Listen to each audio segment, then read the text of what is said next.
We are reading Billy Tibbles Moves Out by Jan Fearnley.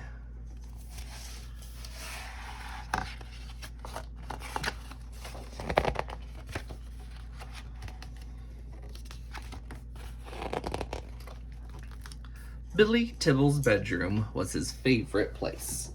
Sometimes it was tidy, mostly it was messy. Billy liked mess. Billy's sister Twinkle had her own room too. Billy wasn't allowed in there, but he didn't care.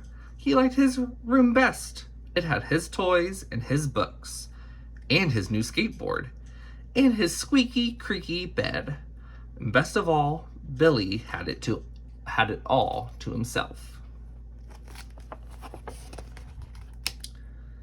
But things changed when Mom said to Billy, "It's time little Eric moved in." Little Eric was the baby. He slept in Mom and Dad's room, in Billy's old crib. "He's big enough to share with you now," said Dad. "It'll be fun with you two boys together."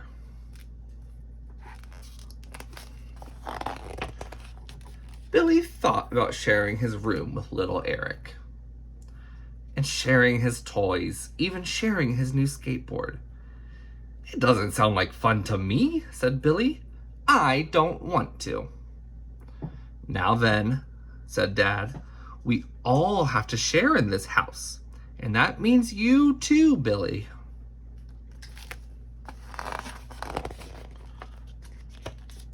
So the green crib was moved into Billy's room. Billy didn't like it one bit. "It's not fair," he cried. "I don't want to share." "All big brothers have to share," said Mom. "And that means you too, Billy." So little Eric moved in. And Billy Tibbles moved out. "I'll show them," he said. "I'm going to find somewhere better, somewhere all to myself." Billy tried the bathroom, but the bathtub was hard and uncomfortable. The faucet went drip, drip, drip, drip, and Twinkle kept knocking on the door. "Hurry up, I'm desperate." Billy tried the shed next, but it was scary and smelled like old boots. And Billy still had to share with the spiders. "Ah," said Billy, "I'm not staying here." He raced back inside.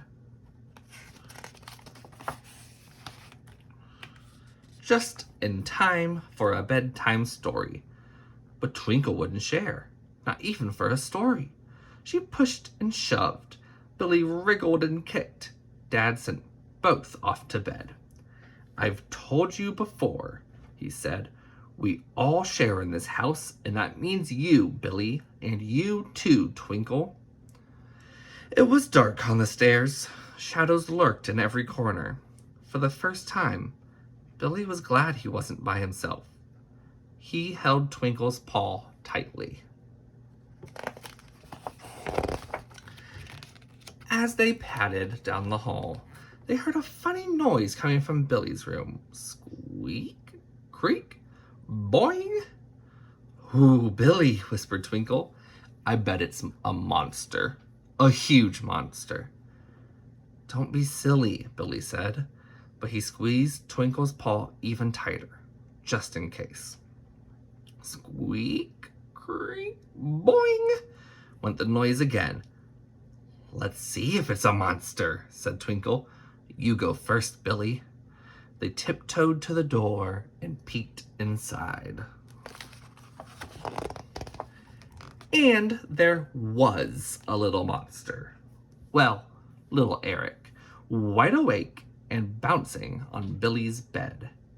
"Hey," yelled Billy, "get off my bed, and that means you." "No," said little Eric, "don't want to." Billy pounced.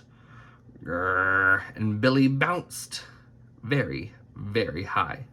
Squeak! Little Eric flipped. Creak! Twinkle joined in and did a somersault. Boing! Billy almost hit his head on the ceiling, but he didn't mind. This kind of sharing was fun.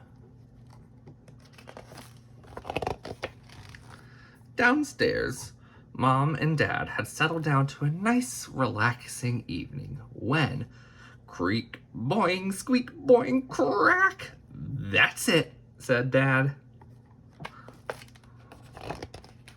What is going on? Roared Dad. Why aren't you asleep? The bed's broken, said Twinkle. How did that happen? Asked Mom. We were sharing, said Billy. Dad told us to. I'm bouncing, said little Eric. Mom raised a weary paw. No more explanations. We'll figure things out in the morning. The boys can share with us tonight. Me too, said Twinkle. I like sharing. Dad didn't look too happy. Sharing? With all of you? He groaned. I don't want to. Now then, Dad, said Billy. Remember, everyone shares in this house, and that means you too. So move over. And Dad moved over, because dads have to share, just like everyone else. The children climbed onto the big, cozy bed, and eventually everybody had a very good night's sleep.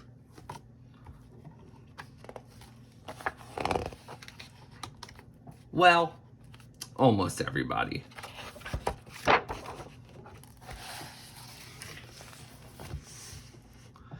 Oh, and now my kitty wants to join in the sharing, it seems.